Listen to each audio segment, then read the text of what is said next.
Hello, and welcome to the Well Bible Reading Journey podcast, episode number 46. We're so glad that you're here, and I pray that God is blessing you as you read His Word every day. This week, we're going to be reading in the Old Testament in Deuteronomy chapters 7, 8, and 9. We're in Psalm chapter 45. And in Luke chapter 1, we're beginning the Gospel of Luke. It's a gospel that I really love, and I can't wait to talk about the Gospel of Luke. So we're going to hit it today. To give you just a few ideas as you go through these scriptures this week, I'm going to ask Amber and Craig to join me. Amber and Craig, thanks for being here. So Deuteronomy 7, 8, and 9. So what did you guys get? Craig, why don't you start us off? Deuteronomy chapter 7. What's going on here?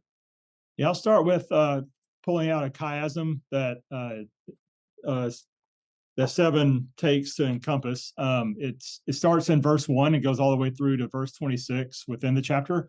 Verse 1 through 6 is about the destruction of the Canaanites and their gods and calling out Israel to be holy. And you have that theme repeated again and reflected at the end of the chiasm in verses 20 through 26. Again, the theme of destruction of the Canaanites and their gods, but this time, lest Israel become detestable. So kind of the negative side of them not listening to God and following through.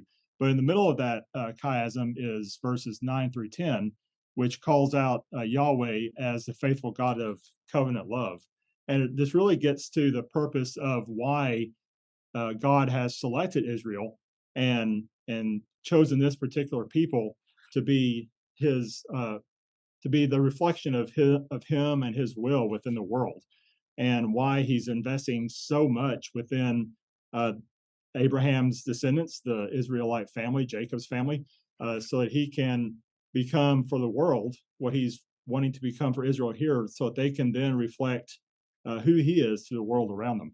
Yeah, no, that's good. And I'll remind you guys out there, chiasm was this literary structure that was used to really draw attention. It helped them to memorize things because there was a pattern.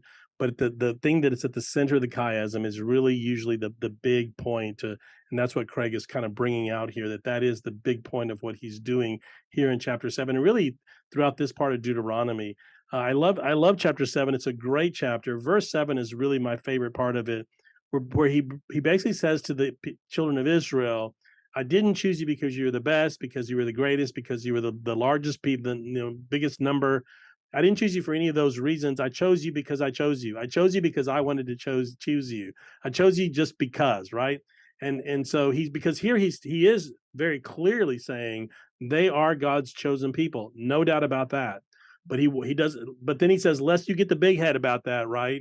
I didn't choose you because you're the best. I chose you because I chose you. It's an act. Even the choosing was an act of grace on the people of God. In that same section, God calls them a holy people. And it has reminded me on that same thread, Ellis, is that to be holy has nothing to do with their behavior or how they act. To be holy literally means because of the proximity to God.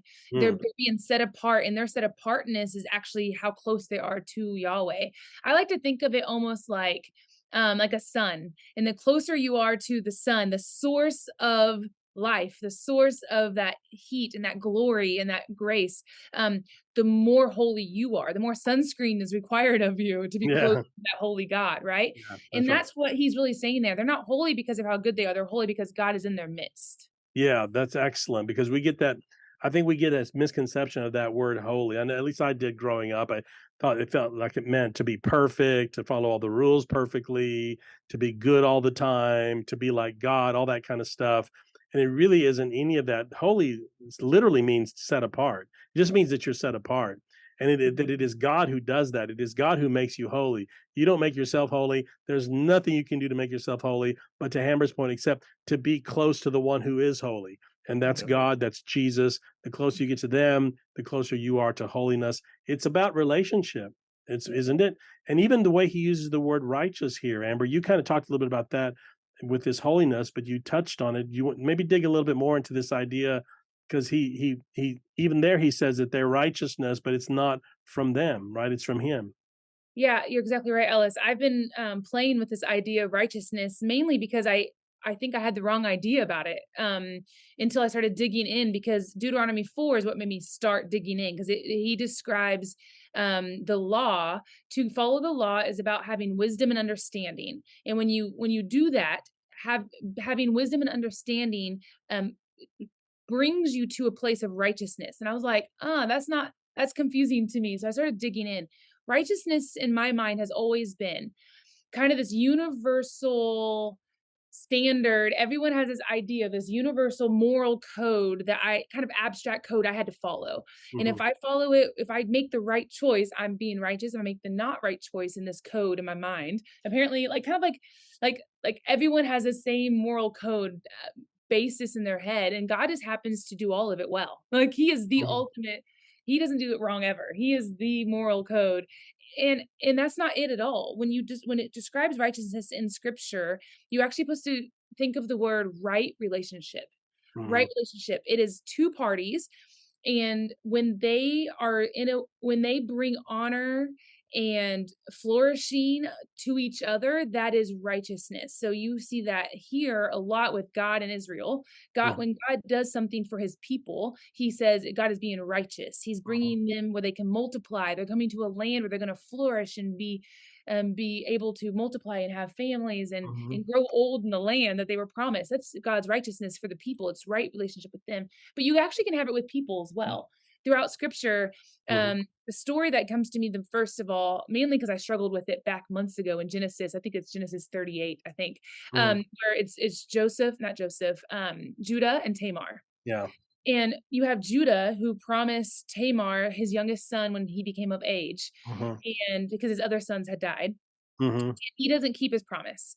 Right. And so Tamar takes it upon herself and she does something to me that would be unrighteous, right? To Mhm. my moral code would be unrighteous, to dress up like a prostitute and to be deceptive. And Mhm. he slept with her own father-in-law and she got pregnant. And when he finds out about it, he originally gets mad until he finds out it's her. And like he is the father, not she didn't sleep with somebody else. Mm. And when he finds out, he goes, "Oh, she is more righteous than I." And I was Yeah. like, that's a weird word because my moral code says that's not righteous. None nothing about the whole situation seems righteous. Nothing about it. But what if you think about what the concept of what righteousness is here, right relationship, she was doing everything she could to bring in right relationship where his bloodline would flourish and multiply. And we know that Jesus's bloodline was going to come to the bloodline of Judah. And Mhm. so without Tamar doing that righteous thing, not the moral code in my head, the righteous thing, which was to bring flourishing and honor to a person, to the bloodline of Judah, we Mm. wouldn't have Jesus. We wouldn't be talking about any of this right now. So this is a Right. big deal. It is. It is. And it's so important to understand, guys. It's here in the Old Testament. We certainly see it in the New Testament. Jesus brings this alive as far as it's all about right relationships. And actually, for me, I don't know about you guys, but a lot of times it seems like following the rules is actually easier than having right relationships. Right Yeah, it is. relationships are hard Me because too. because people are messy and they don't do everything you tell them to do, and they don't do it the right way, the way you would do it. And the relationships are hard and difficult and messy. Sometimes it's a lot easier to have all these rules and just kind of follow the rules. And in the Old Testament, we had rules from everything: how to wash the dishes, what to eat, how to cook, what not to do. It seems, well, just give me the recipe and I'll follow the rules, right? That's Right. actually easier than the relationships piece. And if you Mhm. notice, every time Amber, this just made me think about this. In Judges, the people of Israel are constantly being unrighteous, and God is constantly having to punish them. But it's always about relationships. It's not really about following the rules. It's about relationships and being in right relationship. That's excellent. Very good. And Chapter Go we ahead. see this theme play forward in chapter 8 Mhm. because chapter 8 is a chiasm as well. And verses 1 through 18, the last two verses of chapter 8 are outside this chiasm, so the center is in verse 11, and that's where it talks about blessing the Lord and do not forget.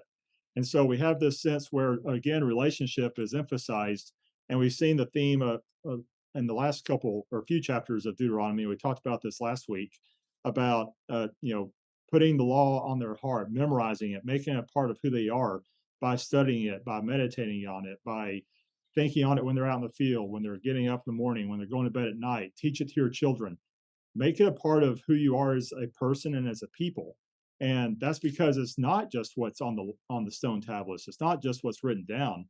And later in some of the books of the prophets, God will talk about putting his spirit, on the hearts of his people. And that's so because we're ultimately going to be fail. All of his people, not just Israel, but all of his people are going to fail keeping the law. They're going to fail in right relationship with him and each other. So Jesus is going to have to step in, do that for us. We are imputed His righteousness, His right relationship with God becomes ours through faith and the appropriation of the Spirit, and then Mhm. His Spirit becomes on our heart to enable us to have right relationships with God and each other. So we can do that at the end, and that's why we have Jesus again. No, exactly. But that's what Paul saw here. This is what Paul took out of it, where he says we are justified by faith. It's a righteousness that does not come by works, but by faith, by God's grace, and it's all about relationship. Thank you for nailing this really for us, Craig, on the main theme of chapter 8, according to the chiasmus, really is do not forget God. He keeps saying, do not forget the Lord. Notice how he doesn't say, do not, I mean, he does say obey the commands and follow the commands, all that, but he's not saying don't don't forget the commands. He's saying don't forget the Lord. And if you as long as you don't forget the Lord, then the rest is going to happen. The rest is going to fall into place. But the key is the worship of God. And he's pointing out to here in chapter 8 and in chapter 9, he gives them these historical lessons. Don't forget everything you've been through. Don't forget what happened in the wilderness, both the good and the bad. Don't forget the golden calf, right? That you messed up. Don't forget what happened when you messed up. But also, don't forget the good things God has done for you. Don't forget the manna and quail, right? So it's really important for us to remember all the things that God has done for us and all the things that have happened in our life, both good and bad.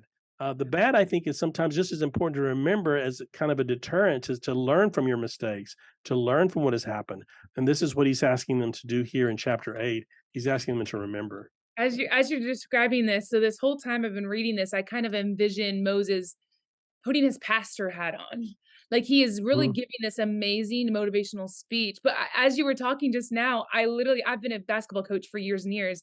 I literally almost envisioned this moment of him saying, remember, he's like, we've already done first half. It wasn't great. Yeah. We did some good stuff. Here's what we did good. Remember those Yeah. things? Yeah. Yeah. You know, Yeah. here's what we did bad, but remember those things. That's what's going to drive us forward. We have to not sit in them, but we have to remember them so we know how to move forward. That's what a good coach does. That had good halftime speech. I Yes. really kind of see this chapter 8 here is this remember what we've been through, and and Right. and and it's going to encourage you for the moment, the struggle you're in this moment. But guess what? There's second half coming, and God's with you. I Yeah. love that. Yeah. And in verse 3, he talks about you know, not living by bread alone and living by the word of God. And there's some tie there to the manna that you found, Amber. Do you want to highlight that? Yeah, I thought it was interesting that he describes the manna as the word. And I was reflecting on that because we talk about the Jesus being the bread of life, and then you have Jesus being the word. And I thought that was beautiful that Moses kind of sneaks that in there here. And as in the New Testament, we'll see that more and more. But I love how Moses kind of sneaks it in here. And Mhm. also I saw some links to to the manna being related to the tree of knowing Tov and Ra. I mean, you have that same concept being patterned through this whole time. The manna is just one concept that God has been doing since the beginning. It's just like the knowing the eating of the tree of knowing good and evil was another concept of the same pattern moving forward, which is really Mhm. cool. Yeah, that's really good. This experience in the wilderness, both the exodus from Egypt and their experiences in the wilderness, become formative for the people of God, and they're talking about it even in Jesus's day. By the time of Jesus's day, manna had kind of become equated with bread, even though manna technically isn't bread, but it was equated with bread. And so in Jesus' day, bread was big. It was an important part of the staple of their diet, which I love gluten. I love bread, so that's really good. But it's Jesus talks, he's the bread of life. He talks a lot about bread. The Lord's Supper, he uses the bread imagery there as well. In his Lord's Prayer, give us this day our daily bread. And that the word he uses there is a kind of an allusion to the manna in the wilderness. All about God's provision, God's relationship with us. He doesn't want us to forget that he's always been there for us in the past, and he's going to be there for us in the future as well. This is the verse that Jesus quotes when the devil is tempting him. Yep. After he uses this verse to combat. He's like, if you're hungry out here, then just turn that rock into bread, Yeah. and then Jesus quotes this passage right here in Deuteronomy. Man shall not live by bread alone. That's right out. It's right out of here where we are right now. And here in chapter 9, he's really emphasizing to them this idea of relationship with God, and that it's not because of their righteousness, not because of Israel's righteousness, but because of God's righteousness. This is really important to remember here, where even God is saying, He said earlier in chapter 7, "I didn't choose you because you were the best, the smartest, any of that. I chose you because I chose you." Here he's saying, it's not because of your righteousness that I'm going to be punishing. I'm going to be driving out these nations before you. I'm going to clear the way for you. I'm going to be punishing the Canaanites. But I'm not punishing them because you're righteous. I'm punishing them because they're unrighteous.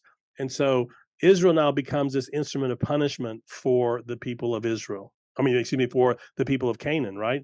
But Right. eventually, what happens, right? Well, Eventually, yeah, we get the sense that Canaan is getting judgment, but not because God is arbitrary. Again, there's a sense of arbitrariness we might pick if we so chose throughout these chapters.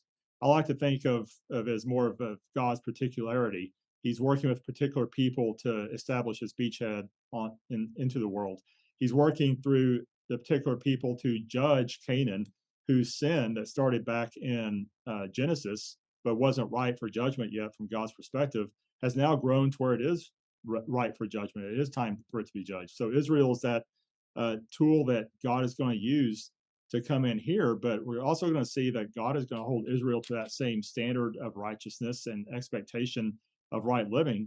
And when they don't and fail, to your point, they get punished over and over, Ellis, and Judges and beyond. But ultimately, God is going to use Assyria and Babylon to clear them from the land.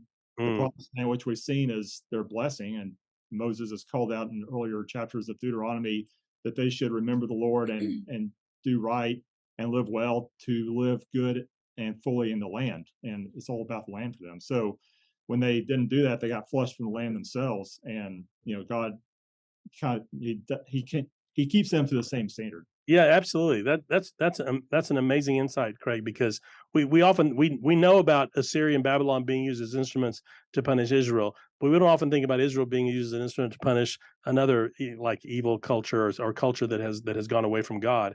The Canaanites certainly had. You have to remember there was child sacrifices going on. There were all kinds of really bad, horrendous things going on in the land of Canaan, and God had finally said, "Enough's enough." He uses Israel not because Israel's righteous, but because he's going to use them as his instrument to punish the Canaanites. Also, what is happening here is that he is establishing, as to use Craig's metaphor, a beachhead. It was this battle between monotheism and polytheism, and we are in a world where monotheism has pretty much won the day. Most cultures today are monotheistic, but you have to remember, in this day and time, most were not. Most by far were polytheistic, and Israel was pretty much the only monotheism. And he's creating this beachhead, or if you will, maybe an incubator, a space he's carving out in the Holy Land for monotheism to flourish and grow and survive.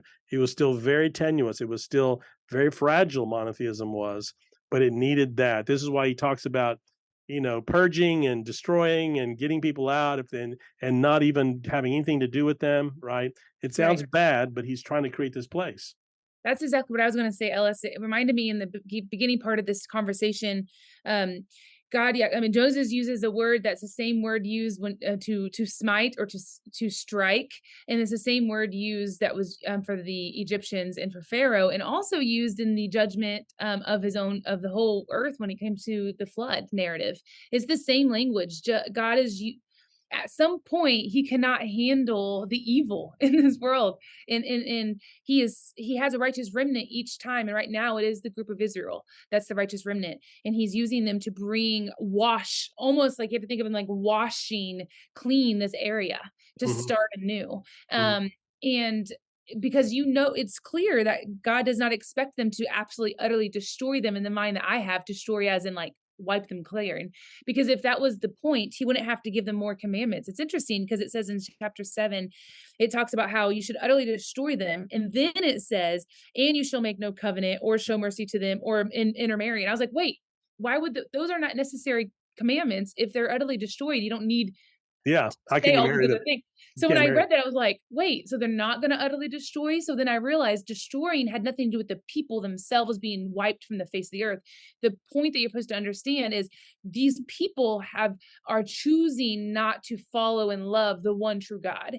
And therefore they have to be washed of so God can start new, like you keep saying over and over again, the monotheism. It's less about the people being demolished and more about who is following God and who is not. Yep. And actually, I looked up the Hebrew word there because that struck me as well. And the Hebrew word, I didn't write down the word, but the connotation of that word is more of destruction for religious conformity. And so to Amos, Yeah, The right. Hebrews shows So, that. yeah, to destroy them doesn't necessarily mean to kill them or wipe them off the face of the earth. It means in some ways destroy their culture, their evil culture or the system and that kind of thing. It's set pillars that have been set Yes, up. yeah, that's and it really was creating this space for monotheism to grow and to flourish, and that's what God is talking about. There were people in the Canaanite culture that were used mightily of God. There were Ruth, Tamar, Ruth, Tamar, Rahab.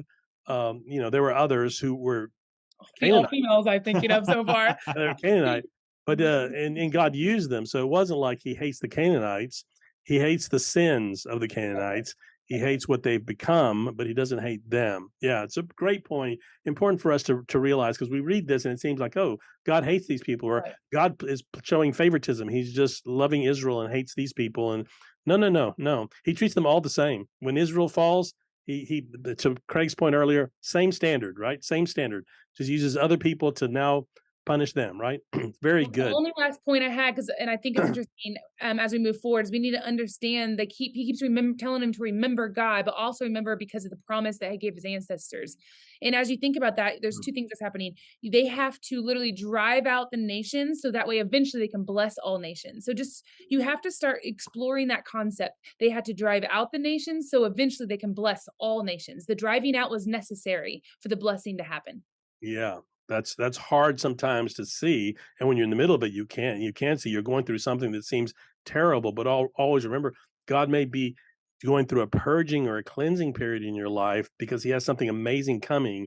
He has to make room for that. He has to make room for that blessing. So that's excellent point. Okay, guys, awesome. Deuteronomy. These chapters are great in Deuteronomy. We're about to enter into a period of Deuteronomy where we're going to be going through the law again, but these narratives are really excellent. Have fun with them. Anything else from Deuteronomy before we move on?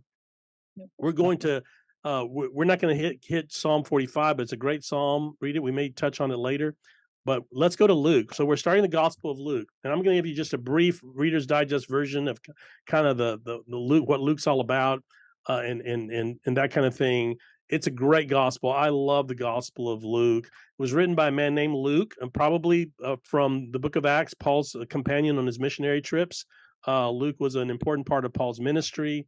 He writes a 2-volume set. It's the Gospel of Luke along with the book of Acts. They come together. There's actually very little scholarly debate about that. Everyone agrees they were written by the same person, same kind of language, same kind of voice you hear in both those narratives. They're both written to someone named Theophilus. The name, it was a proper name, but it means friend of God. Some speculate that maybe he was using it just as an address to a general populace, the way you might say, I'm a friend of God. yeah, I'm a friend of God. yeah, Just dear talking friends of God, dear Christian, kind of like a dear Christian or dear sir. I tend to lean towards the idea that it was probably a person, maybe even his patron, someone his patron who was somebody who was supporting Luke financially and paying him to write the gospel. That happened a lot in that day and time. And it's one of 2 gospels that gives us birth narratives, which we're going to start today. Matthew gives the birth narratives. Luke gives the birth narratives. Luke was probably written somewhere in the 70s. Mark was probably the first gospel written in the 60s. Luke had a copy of Mark in front of him when he wrote his gospel, and probably wrote it sometime in the 70s, about the same time that Matthew was being written.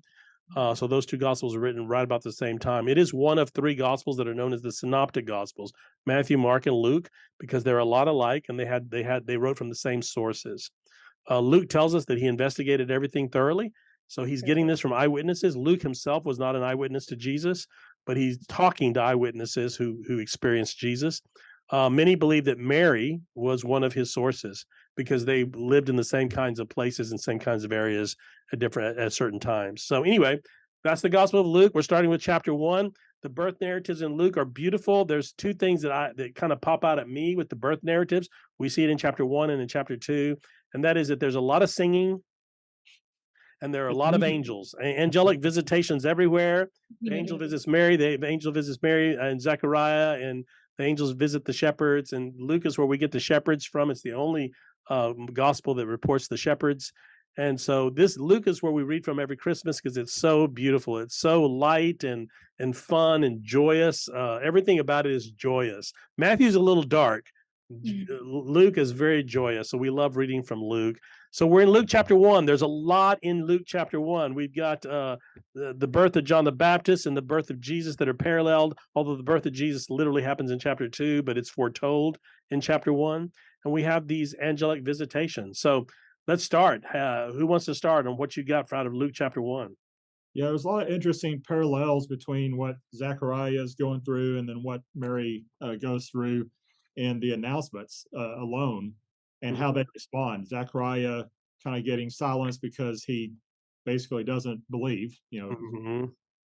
and so he's not able to speak until Zechariah's birth, John the Baptist's birth, and then how Mary responds in faith, and we get her beautiful song that's commonly known as the Magnificat, Yes. and just the praising of God and who Jesus will be, uh, you know, ultimately becoming a pure expression of faith that the church will adopt through the centuries. But Yeah.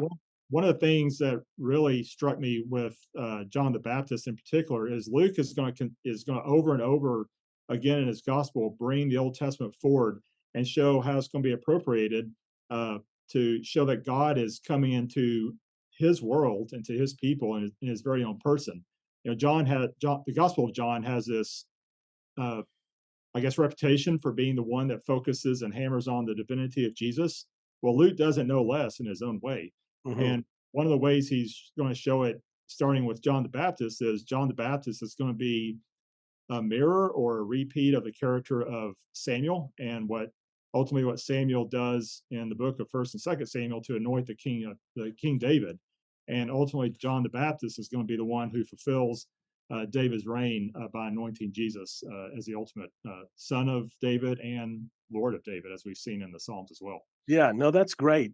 I love the way you put it there, Craig, and that analogy, that connection, because you see it here in chapter 1, where when Mary comes to visit Elizabeth and the baby jumps inside of her with joy, right? You have immediately this connection between John and Jesus. They're only about 6 months apart, because Elizabeth is 6 months pregnant when Mary gets the news that she's conceiving, and she immediately goes to visit her cousin Elizabeth, or her kinswoman. We say cousin; they were kin, and yeah. So there's this immediate connection, this beautiful kind of cute connection between John and Jesus, even in their mother's wombs. They recognize that, and you pointed out to the Magnificat, great song, great poem. It was actually a poem, and Mary sings it, right? But it's a great poem that really Mary. It's a prophetic poem. Mary is acting as a prophetess in this poem, and what she's saying about what this Messiah is going to do, and she nails it. It's amazing to me. This really young girl. She's 14 years old, in a little village, growing up in Nazareth, nothing little village, but she has such insight into who Messiah was supposed to be, the one who brings down kings and brings up the lowly, the downtrodden, the oppressed, and he's the great equalizer, so to speak. Right? It's just an amazing thing when you read through that. When you were talking about the leaping with joy, I was gonna interrupt you, but you were on a track, so I couldn't interrupt you. Okay. But I wrote down right next to that, I said, "Wow, if John the Baptist is leaping with joy, being next to the presence of Jesus in the womb, imagine what kind of joy we're gonna feel when we see him in heaven." I just Amen. like that concept of in the womb, they're leaping. I can imagine what heaven is like. I Yeah. think that's a really cool concept. And also I love right here, you're talking about the connection between the babies. I actually wrote down the connection of the two women. Mm. Um, what Elizabeth says to Mary here is incredibly bold and passionate, and it's not passive at all. It's incredible encouragement because Elizabeth has gone she's older and she's never had a child, and this is her moment. Not only is this a moment, but she even had an angel visit to, Mhm. this is a beautiful moment. This is a divine moment, and this is her moment. And she could have come and she could have been jealous, easily jealous. That's what we do, women. This is my moment. Don't steal my Yeah. moment. Right. Right. Yeah.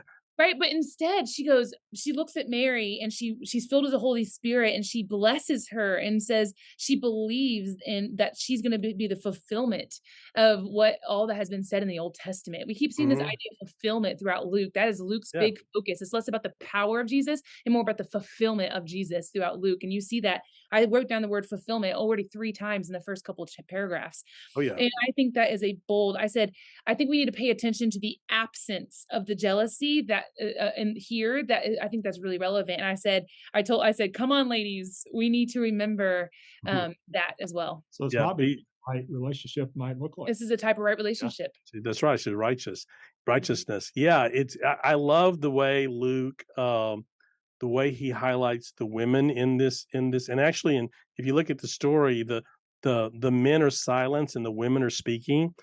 So Zechariah didn't have the faith, and so he's muted. He can't speak, and even when Jesus first arrives, and when Mary first arrives, and Jesus, of course, in her womb, Zechariah is speechless because he's not able to talk. Uh, Joseph with Mary, Joseph. Now Joseph is in Matthew, but Joseph never says a single word in the whole narrative. You never hear one single word from Joseph. It's Mary who sings the song. It's Elizabeth, right, who is speaking here the prophetic word. And then later in the temple, it's Simeon blessing Jesus, but then also Anna. It seems like for every man who speaks, Luke has a woman who's a parallel to that, and is also speaking to your point, Amber, with boldness, with righteousness, right? Mhm. Self-giving, because Simeon's is a great little speech, but Anna's is really compassionate and really brings that feminine perspective. So I love what Luke does here. He really brings the feminine perspective to the birth of Jesus. When you talk about childbirth, that's probably the most important perspective, is the feminine perspective, because after all, they're the ones who actually give birth, right? They know more about it than us men. So I just love the way Luke does that. And it's, by the way, in writings of antiquity, it's fairly unusual as well to have that feminine perspective. It's really great. You know, we talked about that some last week, and I don't know if he meant this, but you said he had Mark in front of him, and I'm struck by Mark chapter 16, verse 8, ending with the women being silent and fearful. Mm, And Mark didn't have much of women talking at all throughout his gospel. In fact, he didn't even highlight them until the men had fallen away after the crucifixion. yeah, Here we have Luke starting out with the women singing and the front and center. Yeah, fulfilling all righteous, Very let it be to me as you have said, Lord, and fulfill your word through yeah. me. They're Yeah. front and center. In the Gospel of Luke, they stay there. So Luke is the one who tells us that the women were the ones who were funding Jesus's ministry financially. Luke is the one who really emphasizes the Mary and Martha relationship and tells us those stories. Yeah, they stay front and center in Luke's gospel, very much so. So, I had not ever really understood Zechariah very much. As I started reading this, I was like, I kind of want to understand this more. So I did a little digging, and maybe this is helpful for someone else. I don't know. But Zechariah was a priest, but at this time there were lots of them. Hmm. There's lots of them, and in fact, some of them maybe once in a lifetime do they get the opportunity to go in and do this moment of incense burning and for the congregation. Sometimes this is a once in a lifetime thing for him. Like, this is the moment. He's been a priest his whole life, and this is the moment. Sometimes they don't ever do it at all because there's just so many that it says he got his lot was chosen. Yeah. Sometimes their lot wasn't chosen and his was chosen. So this is a moment. Think about this. Zechariah, this is his moment. He gets to do it. He actually knows what to do. He's probably asked plenty of them. What did you do? How long did it take? What kind of prayers do you do? What Hmm. does it look like in there? He's probably right. He's prepared. He walks in, he does his prayer, and he does his prayer. And then when he opens his eyes, there's an angel there. Like, and I love how it added to the east. Of course, that's what I did. It says on the right side. It was on the right side, meaning throughout scripture, right side meaning facing the east. So when he was on the right side, it means he was facing the east, is what it means. Therefore, I placed him to the south, right between the incense and the lamp. He's right in the middle, right between them. He's at the south side between the two because he's facing east, is what it means. He's on the right side. He's facing east. Of course he would. And so he's there, and Zechariah is probably thinking to himself, does that happen to all? Does that happen to everyone? Yeah, right. Sure, this moment happens to everyone, right? And it doesn't. This is a unique situation, and he freaks out a little bit. Yeah. He freaks out a little bit, and I love that the angel's like, the prayers that you've said have been heard. Well, he just said a prayer for Israel, but we all assume he's talking about a prayer for his son. I don't necessarily think that's what he did there. He prayed. He went in. He did his duty to pray for Israel and to pray Israel for the Jewish people, right? Yeah, For yeah. He went in and did that. And then when we all assume he prayed for a son, I think that was a prayer that him and his wife Elizabeth probably gave up on a long time ago. No, that's a good catch. I love that. I think the angel is saying that has been heard and you're gonna get a son too. Yeah. No, Can't that's help but excellent. wonder- I can't help but wonder if they'd all given up on the presence of God, or at least the expectation, because they had rebuilt the temple coming back from the exile from Babylon. They rebuilt the temple in the expectation that God would come back in and be present with his people again. But Mhm. he's not. They've got to be wondering what's going on. They established a sacrificial system. They're going, to the nth degree of trying to fulfill the law, but it's Mhm. written on stones, not on their heart. Mhm. Yeah. And God's still missing. He's still not there. And so Luke's story is how God rushes in to be with his people. I love Absolutely. Yeah, Go ahead. absolutely. The first century was rife with messianic hope. It was a time period where there were a lot of would-be messiahs, people who would try typically those would-be messiahs were with a sword, literally trying to overthrow Rome or claiming Maccabees, that for example. Yeah. they would, claiming that they would. Um, so there are many examples of that in the first century. Some of them have been preserved in Josephus's writings and in other writings. So it was rife with both would-be messiahs trying to take over, but also with this messianic hope. They were playing on the hopes of the people. The people were hoping for this Messiah who would come. They were yearning for that. They were aching for that. You're right. Many of the actual elite leadership had given up on that. The Sadducees had given up on that. The Sadducees were not waiting for a Messiah. In fact, they kind of didn't want a Messiah because they were in with Rome and they would destroy their power base. So many had given up on that. But Zechariah is a member of the priesthood, right? Of the priests. This was to your point, Amber, this was a huge moment. This was a once in a lifetime thing for him. And his prayers, I'd never thought about that, but I love that idea that he was in there not praying for himself because that wasn't his job. You're right. He didn't go into the temple to pray for himself. That's a very American thing that we just pray for ourselves. He was going in there to pray for Israel, for the people. I was recently at the Wailing Wall and I see how they gathered there to pray for Israel, to repent and to lament that the temple is no longer there, and they're acting like almost like they're beating their heads against the wall in this lament and wailing. It's an amazing thing to see the yearning for this. And this is a little bit of what you had in that day and time, the yearning for the salvation of Israel. They were under the oppression of Rome and they couldn't get out from under it. It was suffocating them and they were yearning and praying for it. That's what Zechariah was praying for in the temple. And the angel says, your prayers have been answered. And the way they've been answered is through Jesus, right? And you're going to have a son who's going to be the one who's going to, that's beautiful. I love that. I love that.